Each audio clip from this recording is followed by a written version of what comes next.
রাজধানীর পূর্ব রায়েরবাজার এলাকার এক মেস থেকে ঝুলন্ত অবস্থায় উদ্ধার করা হয় পুনর্জন্ম নাটকের নির্বাহী প্রযোজক মাসদুল মাহমুদ রুহানকে। খবর পেয়ে ঘটনার তদন্ত শুরু করেছে এলাকার থানা পুলিশ। মাত্র ২৭ বছর বয়স ছিল রুহানের, আর এভাবেই অকস্মাৎ মৃত্যুর পেছনে রয়েছে কি রহস্য, বা আদৌ তিনি আত্মহত্যা করেছেন নাকি তার মৃত্যুর পেছনে রয়েছে অন্য কোনো কারণ, তা উদ্ঘাটন করার চেষ্টা করছে তদন্তকারীরা। জানা যায়, ফ্যানের সঙ্গে বিছানার চাদর পেঁচিয়ে গলায় ফাঁস দেওয়া অবস্থায় উদ্ধার করা হয়েছে প্রযোজক রুহানকে। তদন্তকারী এক পুলিশ বলেন, প্রাথমিকভাবে ধারণা করা হচ্ছে স্ত্রীর সাথে বিচ্ছেদ এবং পারিবারিক বিভিন্ন কারণে হতাশাগ্রস্ত হয়ে গলায় ফাঁস দিয়ে আত্মহত্যা করেছেন তিনি।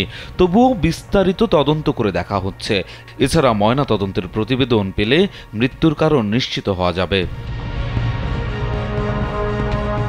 সম্প্রতি বিবাহ বিচ্ছেদ হয়েছিল তার, যার কারণে মানসিক অবসাদে ভুগছিলেন তিনি।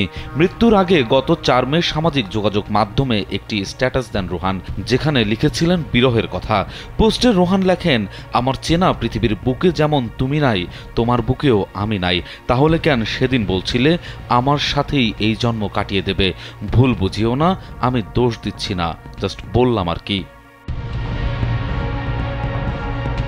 এই প্রযোজক একাধিক নাটক, চলচ্চিত্র ও ওয়েব সিরিজ প্রযোজনা করেন। তার মধ্যে অন্যতম রেড রাম, পুনর্জন্ম, দ্য সাইলেন্স, আমি কি তুমি। নির্মাতা ভিকি জায়েদের সঙ্গে একাধিক প্রজেক্টে কাজ করেছেন রুহান। রাজু আহমেদ, কালবেলা।